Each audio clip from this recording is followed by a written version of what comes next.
நேற்று பேசிய விஷயங்கள் திமுகவுக்கு ஒரு உச்சத்துக்கையும் கோபத்தையும் ஏற்படுத்தியிருக்கும். அதில் ஒன்றும் மாற்றம் இல்லை. ஸ்டாலின் அங்கிள் அப்படிங்கிற ஒரு வார்த்தை என்ன காரணம்னா, திமுக வந்து அப்பா அப்படிங்கிற ஒரு வார்த்தையை ஸ்டாலினை ஒரு ஒரு கட்டமைப்பு போயிட்டு இருக்கிறப்போ ஸ்டாலின் அங்கிள்னு சொன்ன வார்த்தையை வந்து கண்டிப்பாக திமுக ஏற்றுக்கொள்ளாது, விடாதுன்னு வச்சுக்கோங்க. இனிமே பெரிய லெவலில் டேமேஜ் பண்ணும். நீங்கள் பர்சனலாக பேசுகிறப்போ உங்கள் குடும்பத்தை பற்றி பேசுவாங்கம்மா, பேச மாட்டாங்களா? Stalin uncle, what uncle is very wrong uncle. நாங்கள் கேட்குற கேள்விகளுக்கு மட்டும் கொஞ்சம் பதில் சொல்லுங்க அங்கிள். ஜெய் பேசின விஷயத்தில் நீங்கள் வந்து நம்ம வேணா ஓபிஎஸும் தேமுதிகவும் தாண்டி வேறு யாருமே அவருக்கு வந்து சப்போர்ட் பண்ணல. நேற்று வரைக்கும் மறைமுகமாக விமர்சனம் பண்ணி கொண்டுட்டு இருந்த அதிமுக டேரிங்காக பேச ஆரம்பிச்சிச்சு. எடப்பாடி பழனிசாமி கரெக்டாக இவர் பேசிட்டு அடுத்த 10 நிமிஷத்தில் ரியாக்ட் பண்ணிட்டார். அவர்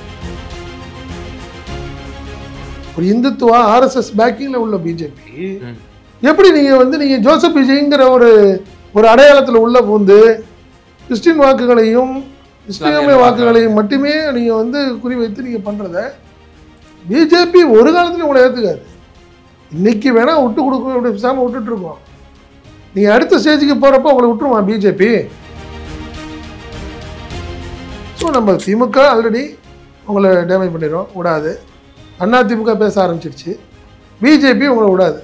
ஸோ இப்படி ஒரு சூழ்நிலையில் இருக்கிற விஜய் என்ன செய்ய போகிறார்? இது எலெக்ஷனுங்கிறது வந்து அதிகாரத்தில் பங்கு ஆட்சியில் பங்கோட மட்டும் கிடையாது. எலெக்ஷன் செலவுக்கு நிறைய வேலை இருக்குது, சீட்டு ஷேரிங் இருக்குது. நீங்கள் எல்லாத்துக்கும் 40 சீட்டே கொடுக்கட்டும். நீங்கள் தேமுதிகக்கு 40 சீட்டு, ஓபிஎஸ்க்கு 40 சீட்டு கொடுக்கட்டும். நீங்கள் அன்புமணி போட்டோம், அன்புமணிக்கு ஒரு 40 சீட்டு வைங்க. என்ன செலவுக்கு யாருக்கா சொல்லுப்பா? யாரும் அங்கே போக மாட்டாங்க, எழுதி வச்சுக்கோங்க.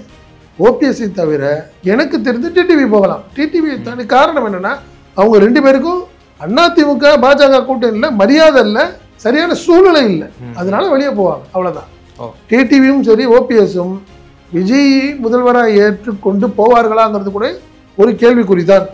அதனால் விஜயோடைய இந்த என்ன சொல்கிறது, இந்த மாநாட்டில் அவருடைய இந்த உரை, அவருடைய அரசியல் சாதுரியம்ங்கிறதெல்லாம் பெருசாக ஒன்றும் சக்ஸஸாக இருக்கிற மாதிரி தெரியல.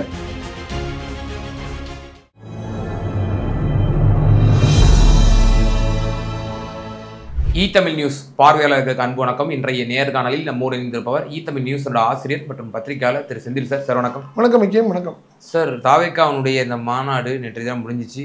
முடிந்த பிறகு பலரும் வந்து ஆதரவு குரல்களும் வந்து திரு விஜய் அவர்களுக்கு வந்து தந்துட்டு இருந்தாங்க. அவர் யாரெல்லாம் எதிர்த்தாங்களோ அவங்க எல்லாம் வந்து நேரடியாகவோ மறைமுகமாகவோ விமர்சனம் வச்சுருந்தாங்க. திரு எடப்பாடி கூட மறைமுகமான விமர்சனத்தை வந்து திரு விஜய் அவர்கள் மீது வச்சுட்டாரு. ஆனால் அதிமுக வந்து டேரிங்கா பேச ஆரம்பிக்குது அந்த மாநாட்டுக்கு பிறகு. ஆமா. ஸோ இப்போ அவருக்கு ஆதரவு கரங்கள்லாம் நீட்டி வர்றாங்க. குறிப்பா பண்டூரி ராமச்சந்திரன் அவர்கள் ஏற்கனவே அவர் தான் சொன்னார், there is an ideological war between TVK and DMK for upcoming assembly election அப்படின்ற மாதிரி ஒரு கருத்தை சொல்லியிருந்தாரு. அவர் ஆதரவு கரம் நீட்டியிருக்கிறாரு. இன்னும் பல அப்டேட்ஸுக்கெல்லாம் வந்துகிட்டு இருக்கு.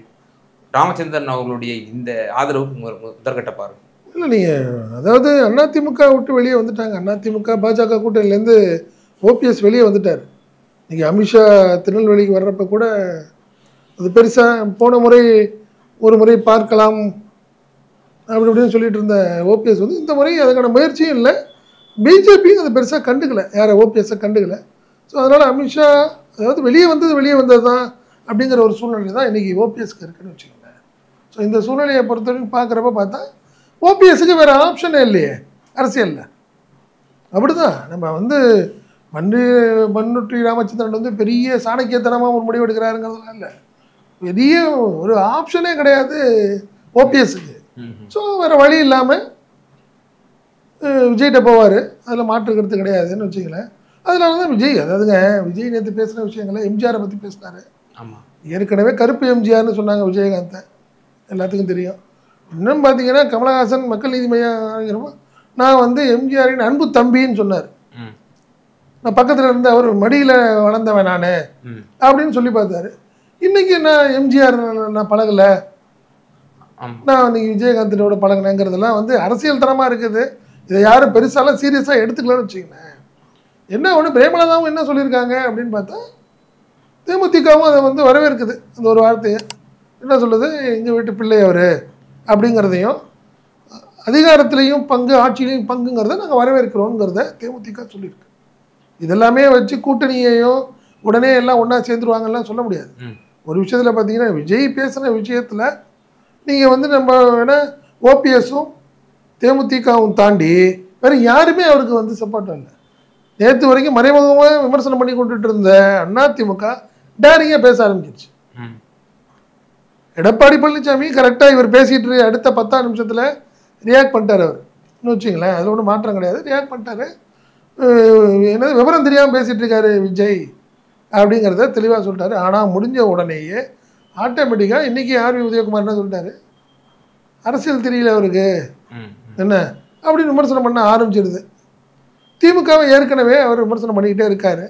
ரெண்டாவது நேற்று பேசிய விஷயங்கள் திமுகவுக்கு ஒரு உச்சத்துக்கையும் கோபத்தையும் ஏற்படுத்தியிருக்கும். அதில் ஒன்றும் மாற்றம் இல்லை. ஸ்டாலின் அங்கிள் அப்படிங்கிற ஒரு வார்த்தை என்ன காரணம்னா, திமுக வந்து அப்பா அப்படிங்கிற ஒரு வார்த்தையை ஸ்டாலினை ஒரு கட்டமைப்பு போயிட்டு இருக்கிறப்போ ஸ்டாலின் அங்கிள்னு சொன்ன வார்த்தையை வந்து கண்டிப்பாக திமுக ஏற்றுக்கொள்ளாது, விடாதுன்னு வச்சுக்கோங்க. இனிமேல் பெரிய லெவலில் டேமேஜ் பண்ணும். நீங்கள் பர்சனலாக பேசுகிறப்போ உங்கள் குடும்பத்தை பற்றி பேசுவாங்கம்மா, பேச மாட்டாங்களா? நீ அப்பா அம்மாவை மட்டும் ஸ்டேஜில் வந்து உட்கார வைத்திருக்க விஜய், மனைவி எங்கே, மகன் எங்கேன்னு கேட்பாங்கல்ல. அவர் ஒரு முதலமைச்சரை வந்து நீங்க ஒரு சாதாரண கட்சி தலைவரை சொல்லல, மாறாக முதலமைச்சரை நீங்க இப்படி பேசுறப்போ திமுக இனிமே டேமேஜ் பண்ணும், உங்களை பயங்கரமா டேமேஜ் பண்ணும். அதெல்லாம் மாற்றம் இல்லை. அது வந்து எந்த அளவுக்கு விஜய் ஏத்துக்க முடியும்னு தெரியல. புரியுதுங்களா? நீங்க திமுகவுடைய விமர்சனத்தெல்லாம் விஜய் தாங்குவாரா அப்படிங்கிறது மிகப்பெரிய கேள்விக்குறி. சாதாரண விஷயம் கிடையாது. காரணம் என்னன்னா, பல விஷயங்கள் சொல்றாங்க. ஒரு நடிகையோட நெருக்கமா இருந்ததுனால தான் மனைவி பிரிஞ்சுட்டாங்கலாம் சொல்றாங்கல்ல. இதுக்கெல்லாம் நீங்கள் பதில் சொல்ல ஆரம்பிக்கணும்ல ப்ரோ அப்படின்னு நீங்கள் பேச ஆரம்பிக்கிறப்போ இதே மாதிரி கேட்கும், திமுக கேட்கும்.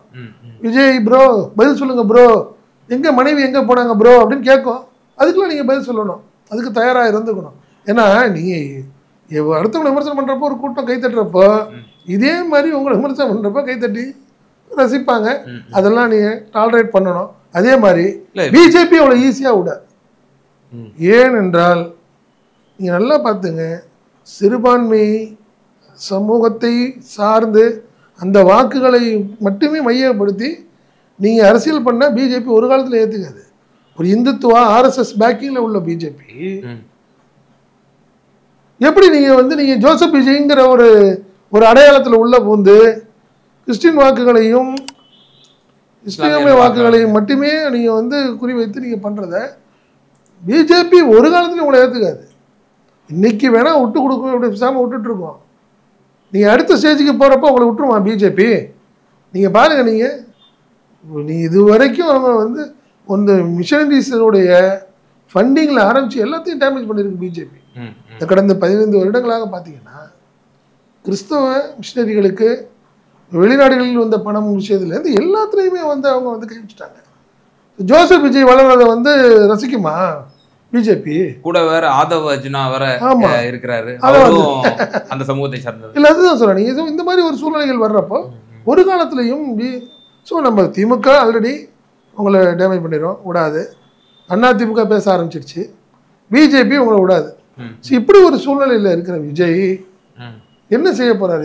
இப்போ அதிமுக வசம் செல்லக்கூடும் சில கூட்டணிகள். இப்போ உதாரணமா இப்போ நம்ம சொன்ன மாதிரி திருமிகு பிரேமலதா அம்மையார், இது மாதிரிலாம் அவங்களாம் வந்து அதிமுக கூட்டணி பக்கம் போவாங்க, வாய்ப்பு இருக்கு. கேசி வீரமணி எல்லாம் சந்திச்சாங்கிற மாதிரிலாம் பேச்சு ஓடிச்சு. இப்போ அவங்களுக்கு நல்லாவே வாசல் திறந்துட்டாரு திரு விஜய் இந்த மாநாட்டின் மூலியமாக. அடுத்து டிடிவி தினகரன் இருக்காரு, அவரும் கூட விஜய் தலைமையில ஒரு அணி அமைத்துக்கான வாய்ப்பு இருக்குன்னு சொல்லி சில மாதங்களுக்கு முன்னதாக பேசுவார். சொல்றது எல்லாமே 3%, 2%. இல்லை, அதிமுக வசம் போகக்கூடிய அந்த கூட்டணிகள் எல்லாம் தன் வசம் இழுக்கக்கூடிய பல வாய்ப்புகள் இருக்கு இல்லையா? அப்ப அதன் மூலியமா அதிமுகவினுடைய ஆட்சியில் பங்குன்னு டெக்ளேர் திருப்பியும் பண்றாரு. ஆனால் மேஜர் பார்ட்டிஸ் யாருமே வெல்கம் பண்ணலையே. நாங்க வந்து இது வரைக்கும் ரியாக்ட் பண்ணல. பாமக அப்பாவும் பண்ணல, பையனும் பண்ணல. புரியுதுங்களா? நீங்க அப்படி பாக்குறப்ப விடுதலை சிறுத்தைகளா இருக்கட்டும், நீங்க கம்யூனிஸ்ட் கட்சிகளா இருக்கட்டும், காங்கிரஸா இருக்கட்டும், யாருமே இதை வந்து வெல்கம் பண்ணல. நீங்க அடுத்த 1 ஹவர்ல யாரும் ரியாக்ட் பண்ணலையே.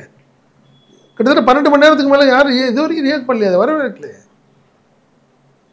நீங்கள் அதிகாரத்தில் பங்கு, ஆட்சியில் பங்குங்கிற ஒரே ஒரு இதை வச்சுக்கிட்டு, ஒரு பாயிண்ட்டை வச்சுக்கிட்டு அரசியல் இதுவரைக்கும் ஃபஸ்ட்டு தேர்தலுக்கு சந்திக்கக்கூடிய விஜய் என்ன செய்ய போறாரு அவர்? இல்லை சார், திராவிட முன்னேற்ற கழகத்தோட கூட்டணி கட்சியினர் அவங்க இன்டாக்டாக வெற்றி பெறாங்க, அவங்க வெளியே வருவாங்கன்னு நம்ம எதிர்பார்க்க முடியாது. ஏன்னா ஆரம்பத்திலே அதுக்குண்டான வேலைகளை விஜய் செஞ்சாரு, அது எடுபடலை, அவரே அதை உணர்ந்துட்டார். இப்போ அதிமுகவில் உள்ள கூட்டணி கட்சிகளே அதை சொல்லுங்க. அதிமுக இப்போ தேமுதிக வந்து அவங்க கூட்டணி பக்கம் போவாங்கன்னு எதிர்பார்க்கப்பட்டது. இப்போ அவங்களும் ஆட்சியில் அதிகாரம் பங்கு கேட்கறாங்க. பாமகவில் இருக்கக்கூடிய அன்புமணி அவர்களுடைய பிரிவும் அதே தான் முன்வைக்கிறாங்க. எடப்பாடியார் வந்து ஓப்பனா வந்து அறைகூல் விட்டாரு, இந்த மாதிரி பாமக எங்க கூட்டணி வரும்போது அடுத்த நிமிஷமே இங்கிருந்து ரிப்ளை வருது, நாங்க வந்து அமைச்சரவையில் இடம் கேட்போம் அப்படின்னு அவர் சொல்றாரு. அப்போ இதுக்கெல்லாம் வந்து செக் வச்சிட்டாரு தானே திரு விஜய் அவர்கள்? அதிமுகவுக்கு ஒரு செக் வச்சதா நீங்க நினைக்கிறீங்க? அதிமுகவுக்கு செக் வைக்கலாமா? ஆனா எனக்கு தெரிஞ்சு எலெக்ஷனுங்கிறது வந்து அதிகாரத்தில் பங்கு ஆட்சியில் பங்கோட மட்டும் கிடையாது. எலெக்ஷன் செலவுக்கு நிறைய வேலை இருக்கு, சீட்டு ஷேரிங் இருக்குது. நீங்க எல்லாத்துக்கும் 40 சீட்டே கொடுக்கட்டும். நீங்க தேமுதிகக்கு 40 சீட்டு, ஓபிஎஸ்க்கு 40 சீட்டு கொடுக்கட்டும். நீங்க அன்புமணி போட்டோம், அன்புமணிக்கு ஒரு 40 சீட்டு வைங்க. என்ன செலவுக்கு யாருக்கா சொல்லுப்பா? டேடி ஓப்பனா பேசுவோமே நம்ம. நீ முத்தரசன் வந்து கம்யூனிஸ்ட் கட்சியில மாநாட்டில் சொல்றார், எங்க செலவுக்கு ரெக்கார்டா அக்கௌண்ட்ல பணம் போட்டுச்சு திமுகன்னு சொல்றாரு. புரியுதுங்களா? தேர்தல் செலவுங்கிறது சாதாரண விஷயம் கிடையாது. விஜய் என்ன பண்ண போறாரு? விஜய் என்ன செய்வார்? விஜய் நீ தேர்தலில் வந்து செலவுங்கிறது மிக முக்கியமான ஒரு விஷயங்க, அதில் ஒன்றும் மாற்றுக்கிறது கிடையாது. நீங்க இன்னைக்கு சாதாரண கட்சிகள் நிற்கக்கூடிய பகுதிகளில் திரு விஜய் அவர்களுடைய அந்த பிரச்சாரம் என்பது ஒரு தாக்கத்தை ஏற்படுத்தாதான் அங்கு? இல்லை, வெற்றியை கொடுக்குமா அப்படிங்கிறத நம்ம கேட்கணும். நான் என்ன சொல்றேன், தாக்கத்தை ஏற்படுத்தும் மாற்றமே இல்லை. அதுதான் சொல்றேன். 10,000 ஓட்டு 15,000 ஓட்டு வாங்குவாங்க வேட்பாளர்கள். நீங்க தாவக கூட்டணி கட்சிகள்னு வாங்குங்க. என்ன செய்ய போறீங்க அடுத்த 5 வருஷம்? நீங்க 2026 நீங்க சிஎம்னு சொல்லிட்டீங்க. சிஎம்ங்கிறது ஏத்துக்கிட்டு ஓபிஎஸ் போயிடுவாரா? பிரேமலதா அவர்கள் அவர் சிஎம் விஜயை வந்து சிஎம் ஆகி அவங்க போய் ஓகேன்னு சொல்லிடுவாங்க நினைக்கிறீங்களா? நீங்க அன்புமணி அந்த மாதிரி சொல்லுவாரா? நீங்க எல்லா இடத்துலையும் ஒரு மாதிரி பேசி முடிச்சுட்டீங்க. நீங்க ஆட்சியில் அதிகார பங்கு ரைட்டு, முதல்வர் யாருங்கிறது அப்புறம் பேசிக்கலாம்னு சொல்லியிருந்தாவது அதாவது கொஞ்சம் ஆப்ஷன் இருக்கு. இல்லை சார், நீங்க இப்போ என்ன சொல்ல வரீங்க சார்? இப்போ விஜய் அவர்கள் பலம் நிரூபிக்காதவர், அவரை நம்பி யாரும் வரமாட்டாங்க. மாறாக அவரை ஒரு கருவியா பயன்படுத்தி ஏடிஎம்கேல சீட் ஷேரிங் வந்து அதிகமா கேட்பாங்க அப்படின்னு தான் நீங்க அந்த மாதிரி ஒரு விஷயங்கள் தான். அது ஒரு ஆப்ஷன் இருக்கு, அவ்வளவுதானே ஒழிய யாரும் அங்க போக மாட்டாங்க. எழுதி வச்சுக்கோங்க. ஓபிஎஸ்ஐ தவிர எனக்கு தெரிந்து டிடிவி போகலாம். டிடிவி தாண்டி காரணம் என்னன்னா அவங்க 2 பேருக்கும் அதிமுக பாஜக கூட்டணியில் மரியாதை இல்லை, சரியான சூழ்நிலை இல்லை, அதனால வெளியே போவாங்க, அவ்வளவுதான். டிடிவியும் சரி ஓபிஎஸும் விஜய் முதல்வராக ஏற்றுக்கொண்டு போவார்களாங்கிறது கூட ஒரு கேள்விக்குறிதான். அதனால விஜயுடைய இந்த ஒரு என்ன சொல்றது, இந்த மாநாட்டில் அவருடைய இந்த உரை, அவருடைய அரசியல் சாதுரியம்ங்கிறதெல்லாம் பெருசா ஒன்றும் சக்சஸா இருக்கிற மாதிரி தெரியல. அவர் கட்சிக்கு வேணா அது பலமா இருக்கலாம். 2026 தேர்தலில் அவரால் மிகப்பெரிய தாக்கத்தை ஏற்படுத்த முடியாது அப்படின்னு என்னுடைய எண்ணம். காரணம் என்ன, கூட்டணி இல்லாம. சொல்லுங்க. இறுதியான ஒரே ஒரு கேள்வி சார். இப்போ அம்மையார் பிரேமலதா அவர்கள் நேற்று தினம் ஒரு ஸ்டேட்மெண்ட் விட்டுருந்தாங்க. நான் சொன்னது போல எங்க வீட்டு பிள்ளை விஜய் அப்படின்ற மாதிரி அவங்களும் ஸ்டேட்மெண்ட் விட்டுருந்தாங்க. கேப்டன் அவர்களோட வந்து கேப்டன் தான், அதாவது அந்த வரலாறுலாம் வந்து குறிப்பிட்டு சொல்லி ஒரு சென்டிமெண்டலாக ஒரு ஸ்டேட்மெண்ட்டை விட்டுருந்தாங்க. ஸோ அவங்களுக்கும் பல ஆப்ஷன்ஸ் இருக்கா? டிஎம்கேவும் ஆப்ஷன், அதே போல் ஏடிஎம்கே ஒரு ராஜ்யசபா சீட்டு அடுத்த வருஷம் தர்றதாக வாக்குறுதியும் கொடுத்துருந்தாங்க. இப்போ தாவேக்காவும் ஆப்ஷன் வந்து ஓப்பனாகவே ஓப்பன் பண்ணிருச்சு. இப்போ அவங்களோட முடிவு என்னவா இருக்கும்? அதிமுகவில் தேமுதிக பேசி முடிச்சுட்டாங்க. ஜனவரி மாசம் தான் நான் சொல்லுவேன். 7 தொகுதி ஒரு ராஜ்யசபான்னு பேசி முடிச்சுட்டாங்க. 7 தொகுதியா சார்? 7 தொகுதி. 7 தொகுதி ஒரு ராஜ்யசபான்னு பேசி முடிச்சுட்டாங்க தேமுதிக. பட் அவங்க வந்து டிக்ளேர் பண்ணாம இருக்கிறாங்க. இதுதான் உண்மை. ஃபர்ஸ்ட் உட்காந்து ஒரு சிட்டிங் உட்காந்து பேசி முடிச்சுட்டாங்க, இதுதான். பட் அதனால அவங்க அவ்வளோ ஈஸியாக போவாங்களா? காரணம்னா இந்த 7 தொகுதிக்கான செலவு அமௌண்ட் இருக்கு, அது பேசியும் முடிச்சுட்டுப்பாங்க. கண்டிப்பா இதெல்லாம் மறைமுகமாக நடக்க வேண்டிய விஷயம். ரொம்ப அண்டர் எஸ்டிமேட் பண்றீங்க போலயே. கடந்த சட்டமன்ற தேர்தலில் சீட் ஷேரிங் வந்து பத்தலன்னு சொல்லி எவ்வளவு பெரிய பிரச்சனை பண்ணாங்க தேமுதிக அதிமுக கிட்ட. பொது வெளியிலாம் கூட கடுமையான விமர்சனம் வச்சாங்க. நீங்க இந்த ட்ரிப் ராஜ்யசபா சீட்டு கிடையாது, அதிமுக கூட்டணி இல்லைன்னு ஏன் இது வரைக்கும் சொல்லலையே? எங்க கூட்டணியை வந்து நாங்க ஜனவரி மாசம் முடிவெடுப்போம் தான் சொல்றீங்க, ஏன் வேண்டாம் இல்லைன்னு சொல்லலையே? ஓப்பனாக சொல்லிட்டாரு, அதிகாரத்தில் பங்கு ஆட்சியில் பங்குன்ட்டீங்க, நான் என்னுடைய அண்ணன் விஜயகாந்த்னு சொல்லிட்டாரு. இவ்வளோ பெரிய விஷயம் சொன்னதுக்கு அப்புறமும் தேமுதிக ஏன் என்ன யோசிக்குதுன்றானா? ஏன் யோசிக்குது? அவங்க ஜனவரி தான் அறிவிச்சிட்டாங்க. என்ன ஜனவரி ஏதாவது சொல்லிட்டாரு. விஜய் சொன்னதுக்கு அப்புறம் வேற என்ன இருக்கு? இனிமே வேற உங்களுக்கு இல்ல திமுக உங்களுக்கு என்ன பெருசா இனிமே சொல்ல போகுது? இதே மாதிரி அண்ணா திமுக வேற என்ன இதுக்கு மேல என்ன சொல்ல போகுது? இவ்வளவு உங்களதான் கட்டி அணைச்சு உங்களை கூப்பிட்டுட்டே இருக்காரு, இரண்டு கையும் காட்டில கூப்பிடுறாரு உங்களை. இதுக்கு மேல வேற என்ன இருக்கு? சுதீஷும் பிரேமலா தான் போய் பேசி வார்த்தை நடத்தி கிட்டத்தட்ட ஒரு 40 சீட்டு வாங்கிக்க வேண்டியதுதானே. வெற்றி தோல்வி தாங்க. தேமுதிக ஏற்கனவே தொடர் தோல்வியில இருக்கு. ஜெயிச்சு அட்லீஸ்ட் ஒரு 5 எம்எல்ஏவாவது இருக்க வேண்டிய கட்டாயத்தில் அவங்க இருக்காங்க. ஸோ அதனால அவங்கள பொறுத்த வரைக்கும் அண்ணா திமுக தாண்டி அவங்க உடனே ஆப்ஷன்ஸ் உடனே போக மாட்டாங்கிறத என்னுடைய எண்ணம். ஆனால் கடந்த காலத்தில் தொடர் தவறுகளை தானே சார் செஞ்சுட்டு வந்தாங்க. 2016 மக்களான கூட்டணி, சரி அது ஒரு நல்ல ஒரு படிப்பினை. அது விஜயகாந்த் இருக்கிறப்ப எடுத்த முடிவுகள் பயங்கரம். அந்த ரிஸ்க் அவர் பார்த்துக்குவார் திருப்பி. ஏன்னா கட்சி கட்டமைப்பு அப்படியே இருந்துச்சு. அவருக்கு ஒரே ஒரு வருத்தம் அன்னைக்கு என்னன்னா, அதிமுக வந்து என்ன பண்ணுச்சு, எம்எல்ஏக்கள் எல்லாத்தையும் பர்ச்சேஸ் பண்ணிடுச்சு. எங்க ஒரு பெரிய வருத்தம் அவருக்கு. சரி, அதனால அவர் அந்த ஒரு சில முடிவுகள்லாம் எடுத்தாருன்னு வச்சுங்களேன். விஜயகாந்த் எடுத்த முடிவு வேற, அதை அவர் சமாளிப்பார். பட் இன்னைக்கு பிரேமலதா ஒரு வெற்றியை நோக்கி போய் இல்லை கட்சி காணப்படும். ஓகே, அந்த ஒரு கட்டாயத்தில் இக்கட்டான நிலைமையில் இருக்கிறப்ப ரிஸ்க் எடுப்பாங்களாங்கிறது தான் என்னுடைய கேள்வி. நிச்சயமா சார். திரு விஜய் அவர்களுடைய இந்த மாநாட்டுக்கு பிறகு ஏற்பட்டிருக்கக்கூடிய பல அரசியல் திருப்பங்கள் பற்றியான பல தகவல்களை வந்து நீங்கள் நேயர்களுக்கு பகிர்ந்தீங்க. ரொம்ப நன்றி. நன்றி.